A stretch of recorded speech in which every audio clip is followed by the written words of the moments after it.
Hi everyone, welcome to the virtual H.E.R Health and Wellness Live Life Work Happy session today. And today is going to be really interesting because we're not going to talk about business, we're going to talk about something that's about our health and wellness. So we're going to cover topics such as how to cope with work from home stress effectively, how do we meditate well, and about positive psychology.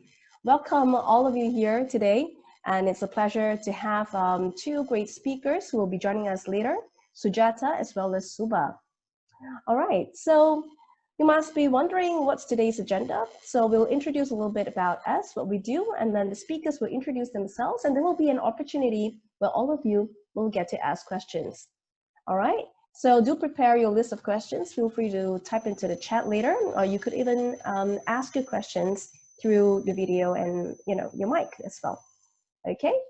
So why do we do what we do? The whole idea is to inspire, educate, and also empower the working professionals and their family with good health and wellness content and programs. And traditionally, H.E.R Entrepreneur serves as an omni-channel media platform where we inspire and educate and empower the whole community of businesses, business owners, entrepreneurs, government investors. And this time, we want to bring together a community of people who would like to empower themselves in the areas of health and wellness. Okay, so we have traditionally been doing several events every month, every year. We run our summits, and it's all about business. And this time we're going to go into the areas of health and wellness, right? So this is just to highlight some of the activities that we have done previously. All right, okay. And we've also recently ran a virtual H.E.R Global Innovation Festival in September as well to bring together the community of entrepreneurs across the world. Okay, yeah. So for more updates about what we do, specifically to health and wellness, you can check us out at H.E.R Health Wellness, H.E.R Health Wellness _Asia. This is something pretty new, but we were H.E.R Entrepreneur, right? So this is like a additional page and program. All right, so this is our QR code, but of course, if you want the link, it's bit.ly. Apologies on this. Her Health, just Her Health, right? Later on, hope all of you could fill up the feedback form. We know that sometimes you might leave earlier, so this is the QR code. If you could, just scan it. If not, our moderator, Daryl, please key in bit.ly/Her Health onto the chat, so that the others could fill out the feedback form from there as well. Thank you, Daryl.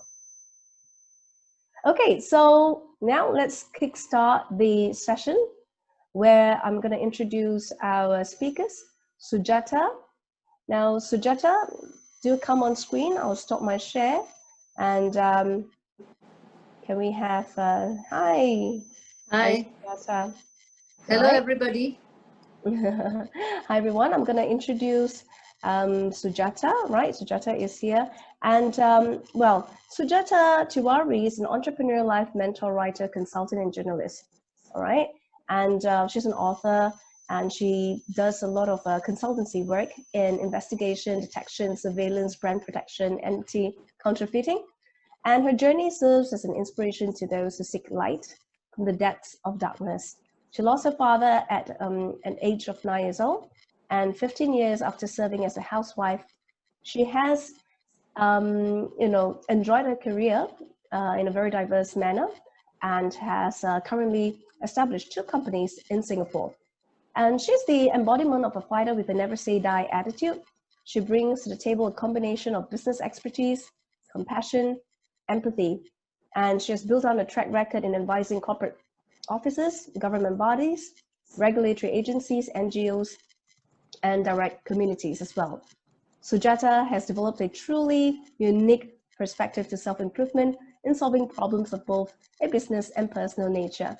She understands the critical importance of timely, relevant, and empathetic mentorship, and is taking the step to making the wisdom available to anyone, anywhere. All right, welcome, Sujata. Next up, we'd like to welcome Subba. All right, Subba, do come on screen now. And Subba is a mind athlete dedicated to empowering people to live their best lives. He is trained in meditations of various styles and has deep knowledge of ancient wisdom and the contemporary science of the mind. His programs are based on the use of the power of silence, training the mind of life skills using meditations, and specific tools to discover and deploy superpower, which he believes everyone has. He offers the programs through self-serve digital programs, as well as group and personal sessions. And unique to his programs is the integration of mind and wisdom training into life and work practices. He is an engineer and business graduate by training and was a senior leader in the corporate world. He left his corporate leadership role of 3 decades to focus on his mission of empowering people to live their best lives, which he believes is important to the future of humanity, particularly in the digital age. Let's welcome Subba. Hi, everyone. Good afternoon. All right. Okay. Lovely to be here, Renee. Yes. Thank you so much for joining us today. And share with us a little bit more about yourselves as to why did you even choose this trade? Both of you probably came from a different background. Subba, you came from a corporate world, working in a bank, very cushy, nice environment. Maybe in a way, a certain way. Why did you choose this a different route altogether? Share with us. I would say I would assign this to an event which happened 15 years ago. So, in fact, maybe almost 16 years ago. I was in my first silent retreat, and I do this since then. I've been doing this every year for 5 days, being with myself for 5 days between Christmas and New Year. And as part of that, I came to understand that there is something different that I wanted to do. There is something different which I needed to do, and I was called to do. But I was not fully prepared at that time to make the transition over fully. So as part of my work, I continued to do that discover your best self, how to stay on top of your mind, how to master your mind, as we call it, and inside the bank. And then progressively over 10 years, I got the courage, I should say, I constructed the courage to leave the corporate world and do this full time, which is what I dedicate myself to this life, which is what I started in the year 2016. How about yourself, Sujata? What made you transit? Yeah. So, like you've already covered, my life journey, and which I recently published in my autobiography. In my life, I have found that not everybody has unique experiences. Some of us are just given those experiences, and you have to deal with it. So there are no retakes, there are no manuals. You just have to deal with it head on. So losing a father when I was 10 and being brought up by my mother single-handedly, those are challenges which shape you. How you deal with loss, bereavement, or you deal later on. When I started my career, as you said, I was just a housewife, and after being a housewife, you have to one day decided, I rebelled and said, I'm going to work. I didn't have a resume, I didn't have anything. Today, I don't know where those people are, but with lots of resumes, lots of degrees, people still don't get a job. I was always given, I was fortunate enough to find people who gave me that break. I used to just go and say, I just give me one chance. And I've done so many things diverse, like, from being a housewife who never got even vegetables on her own and took her husband along. Then one fine day I was selling computers and, on my own. And then I progressed to journalism. Then I progressed to anti-counterfeiting. Neither am I a lawyer by degree. If you go by degrees, then I'm not there. But if you go by life experience, I can challenge many people who have the degrees that you cannot have the kind of practical knowledge that I have. And it went on and on till the worst thing is, which could happen to a person, is like the rape of my daughter. Okay. You don't, when these things happen, you don't find, you don't look around in your cupboard for a book, or you don't go to a counselor or therapist. You have to decide, first of all, what you do with that incident. Whether you have, like Subba mentioned, courage. You need to have the courage to, first of all, deal with it. And if you deal with it, you know that you're going to take steps which is going to have a far-reaching impact on your entire, psyche in your life. You will face all kinds of things. So do you have the courage for that? That is why a lot of people don't take those steps. I took those steps, and I'm a survivor, I would say. So when I got all this knowledge, I decided I should impart it to people so that, as we were discussing earlier, when you are in a situation, what do you do? Where are those people who can tell you what you can do and not do? That's why I went into life mentor, as a life mentor. Right, interesting. So tell us a little bit more about, as you talk about your work and things like that, how do you apply positive psychology into Yeah, your... so that's a very good question, and it's right on what I said. So you see, for example, I have asked parents this: what if it happened to your daughter? If you had a daughter and this happened, what would you do? And there's no answer, because just to think about it is difficult for people, let alone, to take a step. So when this happened with me, I knew that keeping it, brushing it under the carpet was not an option. I wanted my daughter to live, guilt free, that it was not her fault and she should continue. It's like, simply put, when you have a car accident, then there is no stigma to it, right? So it's not as if people choose to be sexually abused or to be raped or molested or whatever. But the society that we live in actually looks down on such people. The victim becomes the person who has to bear the brunt. It's not always the accused who has to bear the brunt. It's more often the victim. And this is not like, a disease like diabetes, where, you pop the pills and you live lifelong and nobody is going to say anything to you. But do you actually go around saying, oh, I was a rape victim? No, you will not say that, because you will face ostracism and all kinds of things. So the thing is to first, the way I positively look at is, when you're in a negative situation, first thing is that it's not your fault. It's not something you chose, right? But how you deal with it, that's a choice in your hand. So even if it's an uphill task, even if it's very tough, you decide to do the right thing and you decide to take the steps. That's how there will be some change in our society, whether it's the laws, whether it's anything. Change does not come if people are going to keep quiet. The day we become silent on things that matter, that day the battle is already lost. So you have to tell yourself this, and that is how I positively always tell myself, what have I got to lose? Nothing, right? And after hearing my story, you can see what more can happen beyond this. I think I have dealt with and, got experiences from bereavement to loss to, work in the workplace, also being a woman. It's very tough. And if you come from a country like India, it's doubly tough. The population of India, how many women entrepreneurs or people who are at the top, if I tell you to name even 5 or 10, you won't be able to name, because it's very tough to reach a position there. But because I was abroad, I could set up I set up my own consultancy and business in India, but it's been easier doing it in Singapore, because there I don't have to face so much. So different countries, different cultures, they have different kind of it's plus minus. Somewhere is more, somewhere is less. But ultimately you have to take the call and you have to decide how you want to shape your life. How about Subba? What's your Very opinion? powerful, very powerful. Thanks for that, Sujata. Very, very Thank inspiring. you. Very inspiring. That's why I wrote the book, because I wanted to inspire people. Yeah, I think so. I think it's very important what you said. Yes.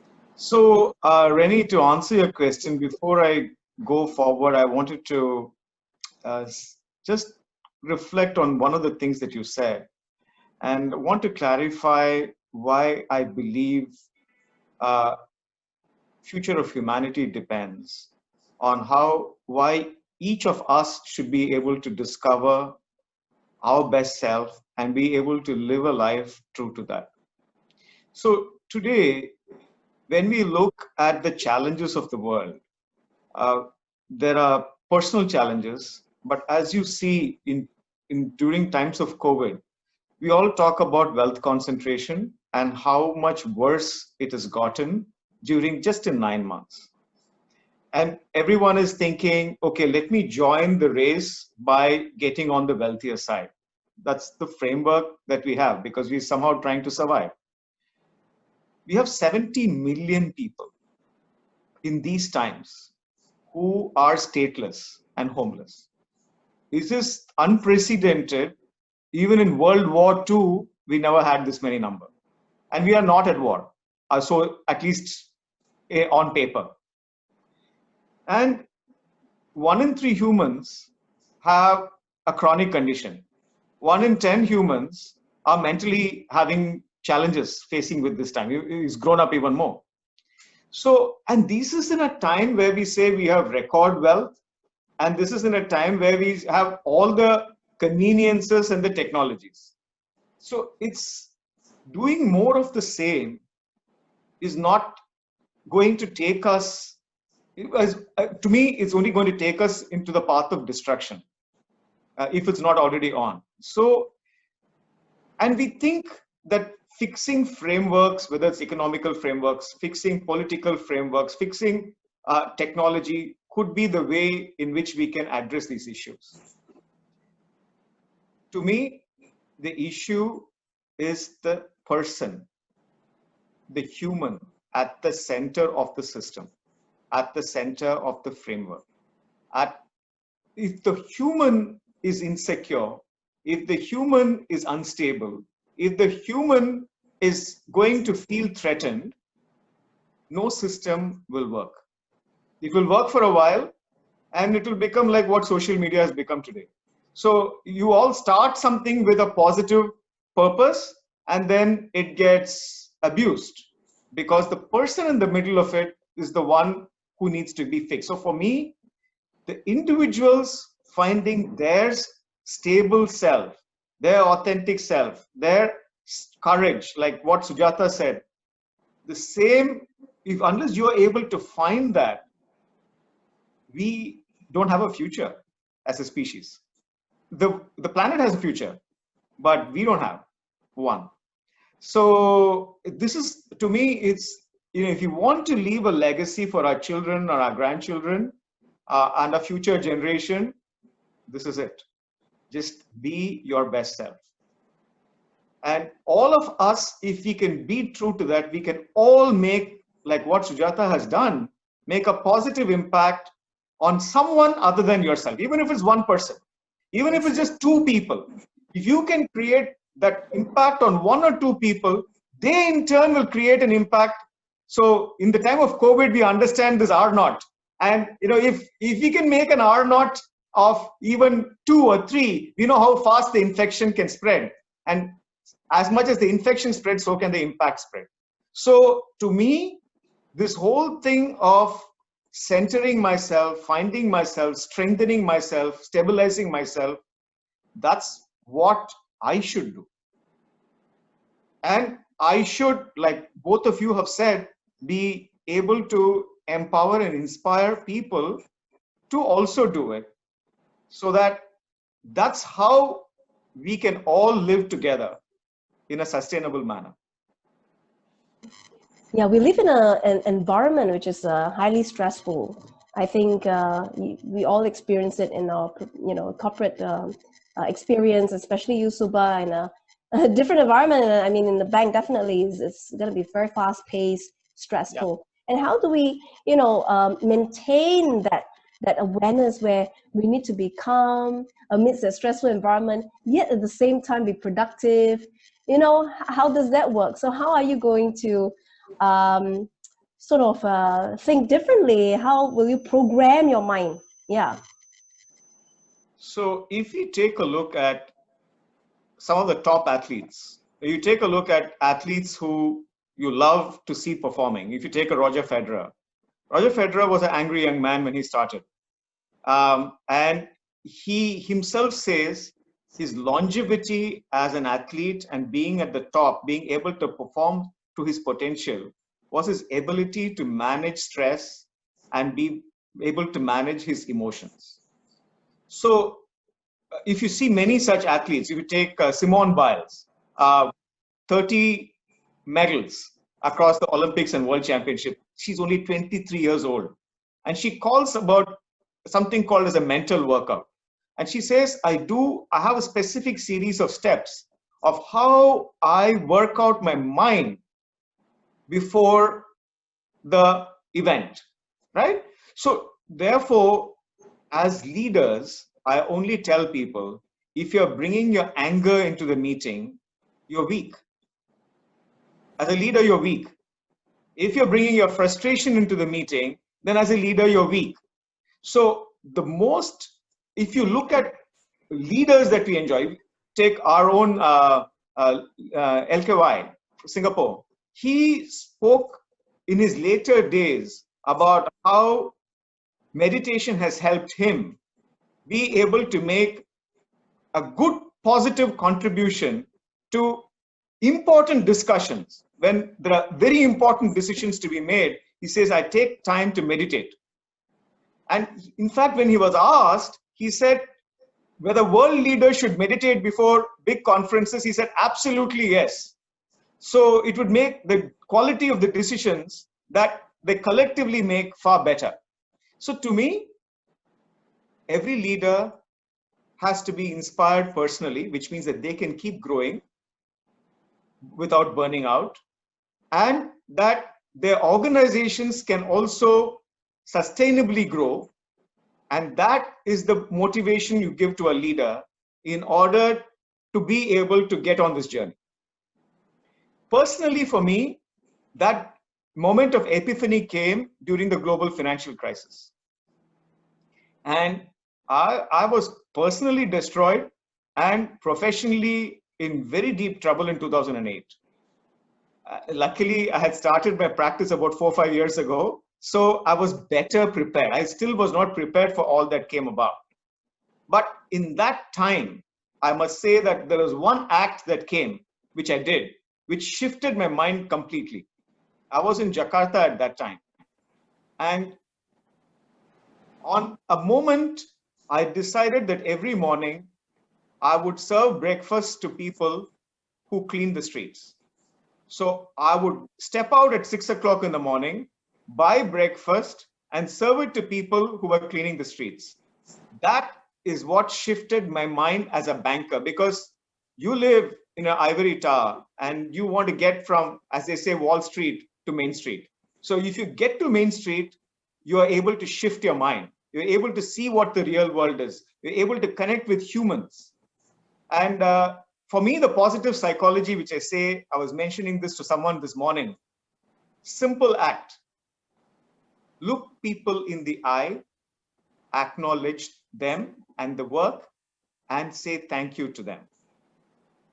Most important person to do this, we will appreciate in these times, the person who cleans the toilets, whether it's in the mall or whether it's in the hospital or used to be in the airports. Acknowledge people, give them the dignity of the work that they do, and whether you call it gratitude or whatever else, that's my positive psychology. Interesting point. How about Sujata? What's your view on this? So, it's going to overlap a little bit with what Subba said, because this is what I had planned to say is, he said athlete. So I had thought in my mind of giving examples of artist and athlete. What do they have? One thing in common. They have something in common which is called focus and discipline. That focus is very, very important when you are going to be in a positive frame of mind, because that focus takes you away from negativity. When we do meditation, which incidentally is, 3 types of meditation: concentrative, mindfulness, and contemplative.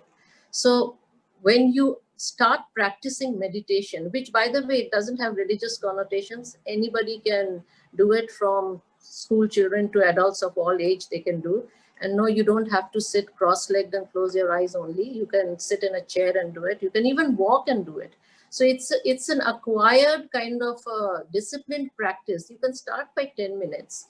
But if you do it, it's going to benefit you. But the key thing is, for athletes and artists, what they do is the focus. They're so focused on their task, which they do, or on their regime, that takes away a lot of time from, unwarranted kind of negative thoughts, unwarranted kind of issues and all that. You will not have the time also to actually dabble in that. And that works well, whether it's corporate or it's a personal life or it's student life or whatever, because you are constructively, preparing yourself to operate in a certain manner. And gratitude, yes, you have to be grateful. In today's time, how many people are having suicides? How many people have lost their jobs? COVID will kill later. There are other things which are killing people. And one has to be always appreciative. We mourn and say, oh, this work from home is stressful. First of all, it's not work from home. It's living at work now.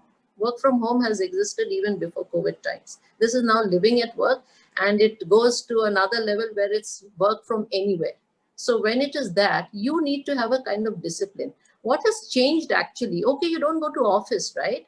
But if you're at home, that doesn't mean that you become sedentary or you take advantage of the situation. Actually speaking, what people do is they say, okay, we don't have to go to office, so no need to dress up.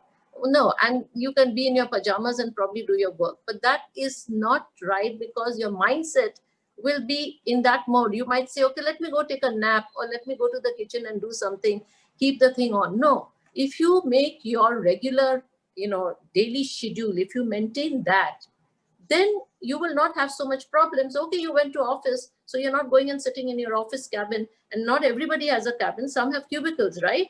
So you sit in a designated spot in your house and work the way you were working. You don't have to beat traffic. So you can start a little relaxed. That is true, because you don't have to, get up at 8 and reach office by 10. You can get up at 9 and still, have your breakfast, do your morning stuff, and get back to your desktop or your laptop or wherever. Create a space there and be very clear, depending on your space, you sit and do the work the way you did it every time before COVID happened. What is so different about them? Then also we used to have video calls and conference calls and all. Right now there is a Zoom fatigue. Okay, I mean, people are doing so much of it that yes, you might get fatigued. But if you just make a schedule, these are the appointments which now you're going to do on video or conferencing or whatever. You have a schedule and you follow that schedule. And the biggest thing, work from home, which I will say is, now does not mean that you work 24/7. You should have what I call is the right to disconnect. Be very clear with your bosses that at a certain time you will not be available, because that's not what you're being paid for. Probably you've got a pay cut also. So you should not be taking home less and actually working more. So you say, like I used to work regularly, I'm going to work the same way. I don't have to work till midnight, 2 a.m. in the morning, and that depends. But if you have to do that kind of a scheduling, you still need to be focused on your health. What do I mean by that? At least in Singapore, you can go out. Many countries, you can't even go out. But wherever, whether it's your home or out, go for that walk. If you were exercising, maintain your exercise. If you were eating at a certain point of time, maintain that discipline and eat healthy. Don't sit and become a couch potato and eat junk food, Then if you eat junk food and you're going to become a couch potato, then your cortisol levels of stress is going to happen, and then you're going to get the other diseases, maybe not COVID. So it's a chain reaction. So we have to be, like he said, Roger Federer and all, that's what they do. They don't go and do binge eating or, cheat days and all that. They maintain that exercise. They have to be fit and informed if they have that longevity in the career. That's how they do. Oh, I think here you're talking about holistic health altogether, right? You need to Yeah, be because it's a complete. combination of things, and Yeah. instead of moaning and groaning, like for example, in COVID times, in the lockdown, I didn't have much of my business to do, I decided to write my book. I did many things. I had opened my own YouTube channel and I learned online courses and kept myself busy instead of thinking, oh, I'm locked in this house and, I'm locked in this situation. No, it probably gave me a respite to do what I wanted to do. So it's how you look at things. Okay. So it seems that there's a lot of correlation between mental and physical health as well. Yes. Anything that you'd like to share about that? Maybe if you want to go scientific, feel free. Subba, any thoughts on that? Yeah. So if you take a look at physical exercise, the science behind physical exercise demonstrates that we grow brain cells if we exercise. Endorphins are released when we exercise. So it's actually our ability to think and our feel good, both are enhanced, both our feeling and our mental capabilities are enhanced through physical exercise. The same holds good for food, because you can clearly see that when you're having very sugar, which is or high, what shall I say, high glycemic food, you have ups and downs in terms of your energy, and therefore your ability to focus is impacted. So food does affect the mind. Exercise does affect the mind. We also know that breath as much is affected by the mind, but shifting the breath also affects the mind. We can positively impact it. So at the various layers that we see, we're able to address it. And Sujata mentioned this going out for a walk. We also know that nature itself, both in terms of sounds and colors, has an impact on our mind. So it has the ability to heal just being present in nature. In Singapore, we are so fortunate to have so many, green spaces everywhere and so many plants everywhere to get that energy out. So even if you were to do a small walk around the block, it will help you stay energized. So physical activity at all of these levels is as important as training the mind. Through meditation and other activities that you can do. So I think it's important to link all of this because the science shows us all of these things.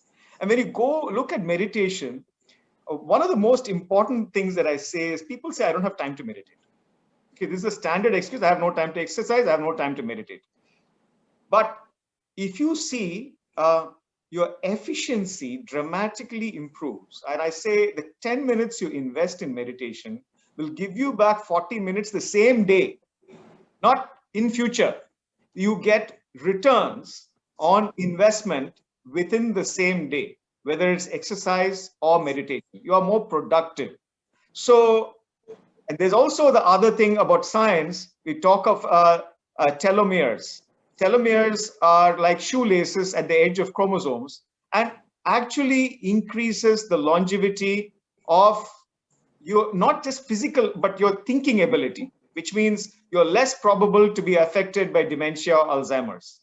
So when you look at all of these things, it shows that these are the right things to do, but yet we find it difficult to do,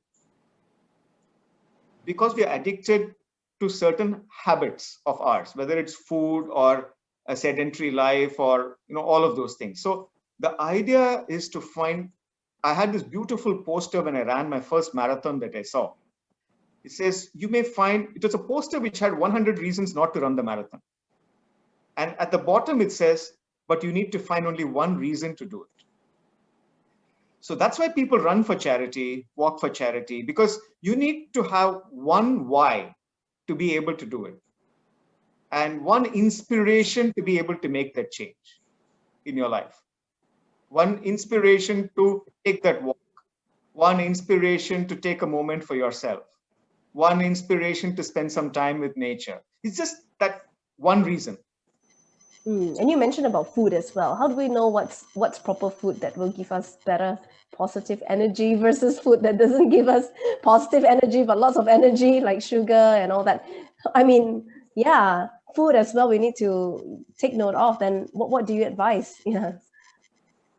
Food is something that I've been very careful about. I must say that 10 years, no cough, no cold, no fever. And I attribute a lot of that to the food and my lifestyle.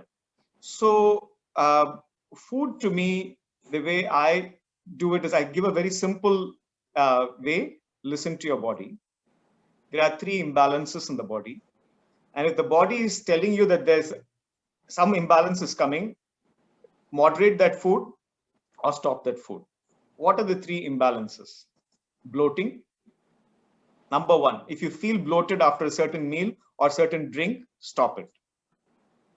Second, opposite of bloating, is, hate to say this, it's gross, but it's constipation or heaviness. And the third is burning, which is, any kind of acid reflux or burn that you have.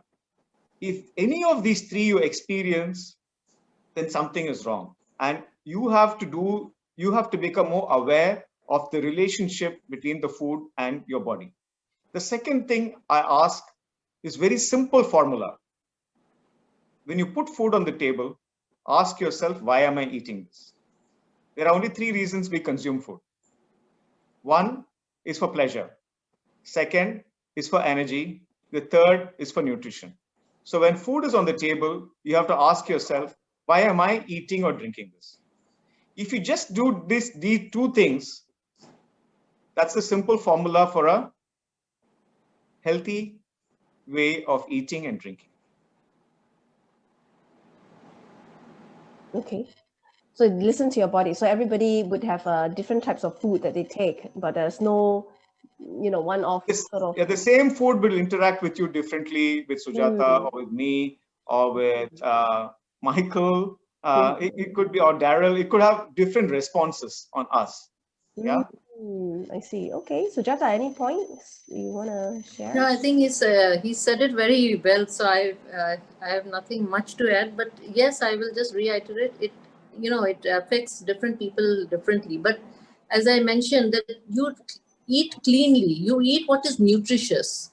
You don't eat junk food. You don't eat artificial kind of a food which will give you spikes in your mood swings or in your sugar levels and all that. So if you eat food with the aim of providing nutrition to your body, then your mind, soul, everything goes on the same path. And you have to listen to your body. Is very right. You spoke And about who mentioned this, and I must say this: eat fresh. Yes. Don't eat packaged food. Packaged Eat food. fresh. So fantastic, Ku. Thanks for reminding me of that. no packaged food. Yeah, no canned food. Right. Okay. Yes. Fresh from the farm. Okay. So you mentioned about working from home, and then you use the term "living at work" as a new norm. Fantastic. Yeah, but it's so challenging, especially if you don't live alone. When you work with colleagues, but if you're working at home, you're working with maybe your children at home, your spouse, right? And if they are younger children, then it can be a distraction as well. So although it is time for work, if they are there, someone has to take care of them. They say, "Mommy, I need to go to the loo." Someone has to bring the kid, and you got to take time off, for example, right? So how then you can really dissect time, like how you do it in the office, right? Because the home structure is a little different. You can be stuck in the room. That's the most you can do. Someone can still knock on your door, not your colleague, but maybe your your close ones at home. So how would you then make sure that working from home can be productive at the same time, stress-free? Because when you're at work, you're just stressed out by the work, right? But now you're at home, maybe your parents will stress you out if you're, staying with the parents. If you're staying with your kids, maybe your kids are stressing you out. So how to make that balance? Yeah, feel free. Who wants to start first? Yeah. I'll start. So basically, you have to set boundaries. You see, just because you're working from home doesn't mean that the family takes it that okay, just because they see you, so it's the same. You lay the boundaries that look, I'm going to be busy. This is my corner and my space. Like I used to go for work from 9 to 5. So 9 to 5, do not come to me. Like how I used to manage before when I was not there. How did you manage, right? So just because you see me doesn't mean that I am available. Like I said, when you tell the bosses that I'm not available after a certain point of time, the same goes with the family. Depending on your space, if both husband and wife are working, then they have to figure out the morning part probably I sit here, and in the afternoon you take. They can schedule their meetings and calls accordingly, things like that. And children have to be told that while you see me, but actually I'm not there, so you have to pretend that I don't exist from the timing. So you need to lay those boundaries very firmly. Otherwise, yes, as you said, the door will ring and the helper might be in the loo, and you are supposed to open it or not open it, and the children will come with something or the other. Your parents, in-laws, everybody will have free for all. So, you have to lay boundaries. You have to say, this is my job, which I'm just doing. This only the space has changed, the environment has changed. That's it. Yeah. Subba. I had boundaries, number one, on my space, and I had also. There are two things which I wanted to add to just Sujata's wonderfully put it as boundaries. So, number one, you set boundaries for people at home, and second, you set boundaries for people at work, which means you have to tell your boss that this Yes. time is my home time. I Yes. have to be with my child. I have to be with my parents. I have to be with my spouse. So you have to lay that boundary. And Sujata mentioned this some time ago. You can't call me at 11 o'clock in the night and say, expect me to respond. Just because I'm working does not mean I'm working 24/7. So those boundaries need to get laid. So again, talking of the mind, I have one more thing which I consider very important. Sujata again mentioned this. It's called routine, which is we like to have some predictability in our life. If everything is very unpredictable and mushy, which is anything can happen anytime, that is very stressful. So you have to protect 5 minutes in the morning, 5 minutes in the evening, 10 minutes here, 10 minutes there. You have to have something in the middle, but you have to have some predictable thing which will happen every day. And that gives you a sense of control that, yes, this is going to happen. Morning, I'm going to do this. Evening, I'm going to do this. Afternoon, this is going to happen. So some sense of routine has to be there, right? I think that's important, Renee. Right. Okay. Q&A time. All right. So feel free to type in the questions, or you could just, just unmute yourself and ask questions. So we are open to the floor to ask questions. Anyone? Yeah. So while waiting, if we have any advice, right? I mean, before we get into the demo session later, so Q&A. Anybody have any questions? Feel free to type in, or you could unmute yourself. Feel free to share. Anyone? Okay. So, any advice to the working professionals now as to how they can be planning for 2021? Now that 2020 has been really unexpected, right? You talk about predictability. So let's predict 2021. We expect that maybe till maybe first to second quarter, somehow we will be in a similar situation.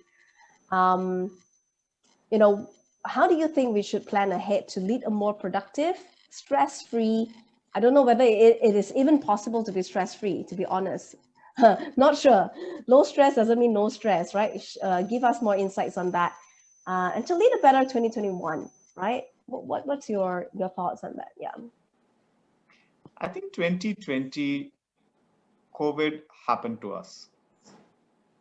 And we can say that we didn't expect it. And we learned to first struggle with it. Some of us have learned to cope with it. Some of us are still struggling with the fact that it is not ended as soon as we thought it would end. We're waiting for the day. We have one community infection yesterday in Singapore, and we're like, oh my God, is it going to come back? Oh, there were other people at the table next to him, and what's going to happen? So these things are going on in our head. And when is travel going to come back? When our business is going to turn? All of this is running around. I think one of the most important ways in which we can prepare is to be prepared for this to continue for 6 months of the new year. We can be a lot more prepared and on top of things if we assume that for until June, this is not going to change. So mentally prepare yourself, emotionally prepare yourself, financially prepare yourself from a point of view of work and relationship, be ready for it. So are you saying that in whatever situations we're in, be prepared for the worst? 6 months. June 30th is the best. Not just this, but for any situation. Say, for example, if you're dating and you're not sure of the success rate, prepared for the worst. So always think of the worst case scenario. You do something and you think, is that the opposite of positive psychology? No, I think so. If you just want a philosophical line, I would say prepare for the worst, and you can enjoy whatever comes your way, because then you're not expecting something else. But in true sense of the word, I think resilience is built. Even courage, I call it courage, can be constructed. So if you are able to, for me, courage is constructed by having a conversation with your fears. So it is important for us to understand what are we fearful about and have a conversation with our fears, and therefore be prepared for it. So ultimately, it's fear that we want trying to conquer. Everything else can be, once we manage that, everything else can be taken care of. Right? So, okay. So Sujata, any thoughts on your side? So I'll start with, you talked of stress. And I have a very important point to make, because that's also a part of my book. If you want a stress-free life, then please go and stay in the jungle with the animals. If you're going to stay in civilized society or with human beings, then please be prepared for stress. It's a part of your life. Don't think you can lead a stressful life, at any given point of time, totally stress-free. So that is what I would say. And secondly, you said, that is it a reverse kind of a this thing? But actually, if you confront your fears and you ask yourself, what could be the worst thing? If you ask yourself, what is your worst fear, or what is the worst thing that could happen to you? And if you know that you could do things which you can do to overcome it, things which are not in your control, no use fretting about it. Because what's not in our control is not. Traffic is not in our control. Weather is not in our control. Many such instances which happen globally, not in our control, right? Even politicians, when they make all kinds of rules and regulations and policies, they're not always in our control, not what we would like, but we have to deal with it, right? So it's the same thing, that you confront your fears and you decide to work on it, and don't fret about unnecessarily what is not in your control. There are things which you can plan for your future at every stage of life, and there are things you should be prepared for, which will just happen out of the blue. So when that happens, you should have that inbuilt resilience or courage to take a stand at that moment of time. Renee, I wanted to answer Daryl's question. Yeah. Daryl, be careful what you wish for. When you go to a jungle, it may not be an environment that you like. It's too stress-free. if you spend a few days in the jungle, we will realize. So I asked the question slightly differently. I asked people, if someone gave you an island and say you can go and stay on the island, and there's nobody else on that island, and there's just a coconut tree, and there's some food given to you every day, how long can you live? There is no stress. Food is given to you, okay, and the whole place is yours. After some time, you'll go nuts. Yeah, true. We are really not ready for that. That's why we go on a vacation, but then we want to come back, right? Yeah. And so why I'm saying that is what Sujata just mentioned is, it is important to understand that stress helps us to grow stronger, to grow taller. It's not the stress that affects us. It's about how we think about stress that affects us. Kelly McGonigal has said it wonderfully in her talk, that it's not stress, but your attitude to stress which makes you sick. So it's about how you approach stress. And if you approach it with courage, you will grow taller. The next time, there will still be an incident which makes you, again, challenges you. And then you grow taller again. And then progressively, you become taller and stronger. And that is how we grow as humans, as people, and as leaders. Survival of the fittest, right? You will keep getting fitter and fitter. 1% better today than yesterday, 1% better tomorrow than today. Okay. Millennials who are working adults chasing after the next job.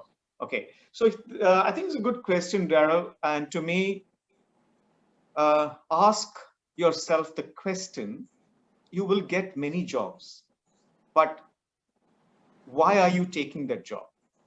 Are you taking it purely for money? Are you taking it because you're going to learn something new? Are you taking it because you love the person or the business that you're going to work in? Are you passionate about the cause for which they exist? So this is the most important thing. Ask yourself why you would pick one job over the other.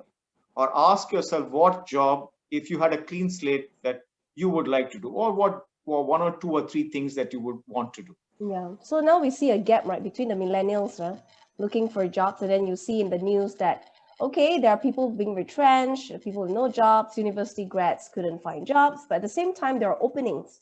There are openings, there are job vacancies, but there's always a mismatch, right? So it could be a mentality mismatch, right? Like you said, right? It could be a mentality or it could be a skill set mismatch. That's correct. So because of such mismatches, there will always be a gap. Yeah. It's quite tough to sort of address this, right? Don't you think? And millennials grew up in an environment in which it's a different environment compared to maybe our parents' time, our grandparents' time, where the notion of working is for a very strong purpose, to live, right? To take care of your family, to take care of your siblings, right? And now the millennials, the reason of working is I must enjoy it, right? It's not about I need to take care of someone. That's right. And anytime I just leave, I still have a roof above my head. That's correct. So the mentality has shifted. Significantly. So does happiness, the reason of being happy has shifted, has changed a lot. Yeah, the source of happiness has shifted significantly. I agree with you. People look for meaning at work and meaning in life a lot more now. Maybe it's also a question of how people have the country and the people, the humans in the place, the society as a whole. They have many of the basics are taken care of. Yes. So we have a question on experienced depression and willing to share a story of how you came out of it, what you learned from it. It could be a personal, or it could be maybe some of your students that you have trained. On this question, how would you approach this question on depression, getting out of depression? I think Sujata has said she would be able to share something on that. Okay, so yes, of course, I have suffered from depression, and firstly, I would like to tell you that when a tragedy or a trauma happens, just as the body reacts in different, mechanism, same way your mind is going to. You cannot expect that you have had a tragedy and trauma and not be depressed about it, right? You cannot be happy about certain situations, whether it's a loss or a bereavement, or it is like in my case, the latest, the rape case. So it was depression. Like for 6 years, I had to fight this case in a country like India, and I was totally on my own. Like we were ostracized in the building that we stayed in. Nobody talked to us, nobody came forward, nothing. And there was a lot of slander and victimization of the already victim. So you had to deal with all kinds of mindsets and you had to hear things. So yes, it was very depressing. But what kept me going and not go to a shrink and all is to recognize that it is a natural, normal thing. And if I'm going to take some stand, which is going to be very tough, then I'm going to be alone, then depression, I think, is a normal thing, right? So having said that to myself, I just dealt with it. Like, yes, there were days when I was very unhappy. I could not show my emotions to my children because I had to be the brave mother. So there is many things. I had to go to court and I had to sit there from morning to night and pretend as if, I'm perfectly all right. When inside I was shaking, or I was really traumatized. So those things were there, but the courage and resilience when you have, and if you tell yourself, okay, you're alone, so now what? So do you break or do you give up or what? Since I am not the type to break and give up, that is why I came out of it and I dealt with it. But when you are depressed, what I would suggest is always find somebody who truly cares. Depression, suicide, I always feel are things which can be avoided if somebody cares. Normally people don't care. You know, they might say, how are you? Do you think that they really care if you would say, I'm not well today? You will automatically say, I'm fine, because that's how we are conditioned to say. You ask the polite question and you get a polite answer. But normally people will not want to hear what happened at home, what happened at your workplace and all. For that, you have to have a caring attitude. And unless we develop that caring, empathetic attitude, then these problems are always going to be there, under the surface, over the surface, tucked away in a corner, those kind of things. Because not everybody, as I said, goes to the psychiatrist or to the shrink because of the stigma attached to it. So that how we define depression has to be also relooked at. Like, yes, when you get mental diseases, that is different from being mental well-being and unhappiness, right? That can be there in various stages. It doesn't mean that if you are schizophrenic or bipolar or something, that's a different kind of a mental disease, right? But your mental happiness, well-being is dependent on a lot many things. It's dependent on your surroundings. It's dependent on your situation at workplace, at home, right? There are bad marriages which go on for years. There are marriages where people don't get out of it because, you know, they have children, or there are women who have no financial recourse. They have no parental support, family support, friends support, who's, you know, they have nothing. So I also deal with people where, you know, like I have cases just 2 days back. This lady called up and she said that she was, you know, wanting to commit suicide. And she says, please help me because I'm checked myself into the hospital because I'm having these thoughts. But you have to help me that when I finish from the hospital after observation, I need to have a safe place to go because I have nowhere to go. Now, those are situations, if there is nobody around, what do you say to such a person? It's genuine, right? If you're in an abusive relationship and you need that help, everybody don't, she has parents, she has a father, but she says her father doesn't have the resources to, you know, put her up in a place where she's safe. She can't go back home because she left her house when she was in her 20s because, you know, she was in an abusive relationship with her mother. Now she's in an abusive relationship with a partner.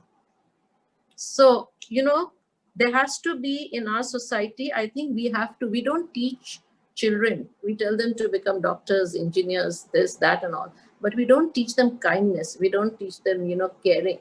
That is something which I think is lacking. And that is what we should focus on. Okay, thank you. Did I answer the question which was asked? Yeah. All right. Thank you, Diane. Anything that you want to add, Subba? Anything else? As I deal a lot with people, and I've also dealt with a similar tragedy very early in my life, where I lost my dad, and I'm the only child when I was just 14. And it was a very challenging period in my life for a variety of reasons. It's a very long story, but I just wanted to say very quickly, getting people to reconnect with and get back their self-esteem, their dignity, respect for themselves and confidence in themselves is the journey. And to restore yourself from depression. I'm not talking of clinical issues like what Sujata had pointed out. I'm talking about more of the broad-based issues of causes of depression, which are more psychological, not clinical in nature.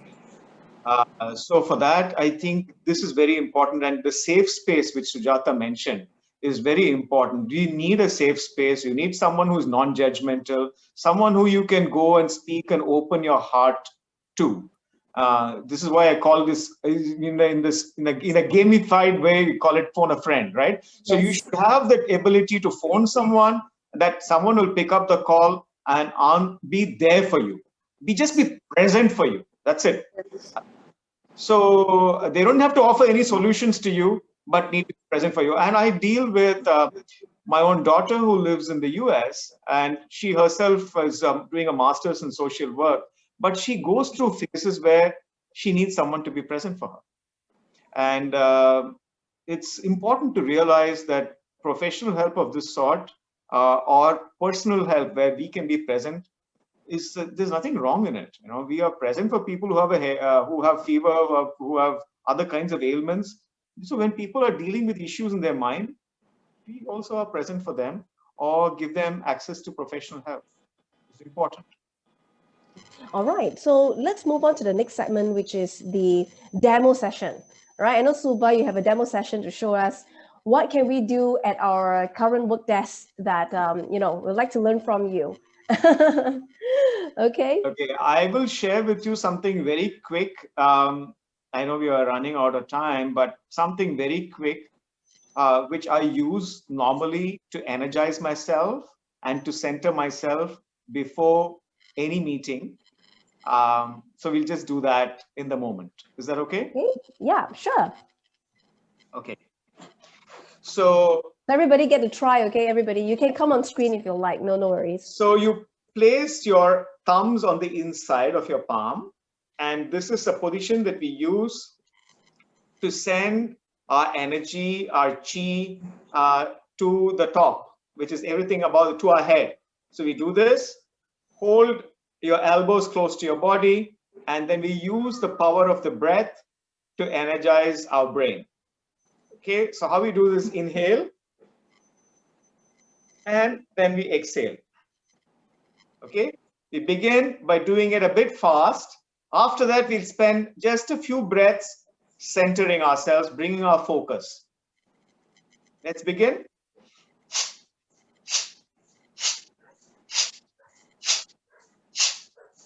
Sujata, you gotta try. This is like workout. Hold. Bring your attention to the space between your eyebrows, to the bridge of your nose. Keep your attention there and keep your attention on your breath. Nice, long, soft, but deep breaths. Inhale and exhale, keeping your eyes closed. Just focus on your breath and focus on the space between your eyebrows.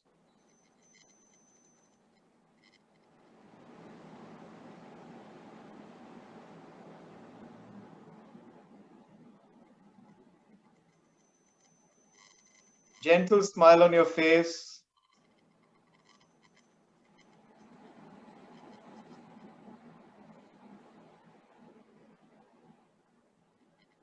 Bring your attention to your chest, to the center of the chest, and observe any emotions at this moment.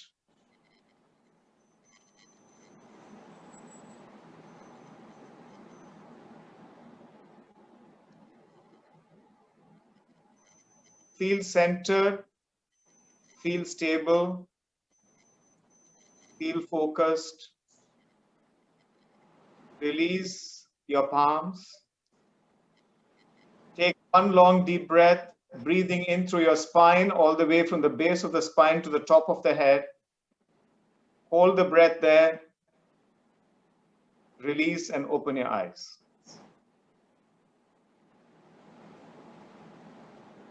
Okay, so that's a daily routine that we should follow. I do this before every meeting. Oh, why? Because it helps you be Energize and focus before every session. Especially like Sujata was saying, we are zoomed out these days. So I think it's good to bring this back instead of going on drinking coffee. All right. Thank you so much, Subba, for your sharing. Thank you so much to Data as well. I know, Subba, you have your next session. I'll let you go. I'll continue. And well, greatly appreciate it. Well, Subba, you have just, well, get to join our group. The rest of you do join our group as well. If you want to continue this conversation, ask questions, Sujata, you gotta create your profile and yeah, let's create that safe community where you can continuously ask questions, and we'll share whatever events that we're gonna have upcoming. All right, thank you both. I'll continue with my screen wherein, well, this is well, just a digital VIP membership. For those who are interested, feel free to ask us questions. You know, the benefits are great because not only will you learn from key people like the instructors here, but also people in business, the C-suites in business, and there are benefits as well, where you got to feature your business in there if you are a business owner yourself. Upcoming, we have a healer's hand, a holistic healthcare through Eastern natural healing. This is about Seifu, and also about Eastern Western treatment techniques. We're going to have Michael as well as Trisha, who will be joining us in our December session. You know, the Subba, Sujata can also join us if you're available. That's 18 December, Friday. And yeah, upcoming 10 December will be our H.E.R. Entrepreneur Series on leadership in times of crisis. Okay, so we're pretty much done for today's session. I hope all of you could key in your feedback form, and just take a picture of the QR code. Daryl, once again, please type in the bit.ly/H.E.R Health link for the attendees. Thank you very much. It would be great if you could fill up so that we know what sort of topics you're looking for, what kind of speakers you're looking for, so that we can craft it for you. It's all about our audience, okay? So thank you so much, survey form. I really appreciate if you guys can fill in the survey. And yeah, stay in touch. Do join us. Do like our Facebook page at H.E.R Health Wellness. Instagram, H.E.R Entrepreneur, H.E.R Health Wellness Asia as well. And, you know, we have also shared the group, right? So join the group so that you can continuously ask questions. We'll post events as well. All right. Thank you so much, all of you. And I hope you have a great, great Friday and a wonderful weekend ahead. Stay positive. You have all the tips and tricks from Sujata and Subba already today. And thank you so much to both of you. And thank you, Renee. And thank you, everybody who came. Thank you. Thank you. Have a great day ahead. See you. Thank you, Sujata, Renee. Lovely to be with both of you. Subba. Thank you. Thank you. Thank you, attendees. Thank you. Greatly appreciate your participation. Hope you have a more, you know, a lower stress level after this session. Okay. Thank you. Thank you so much.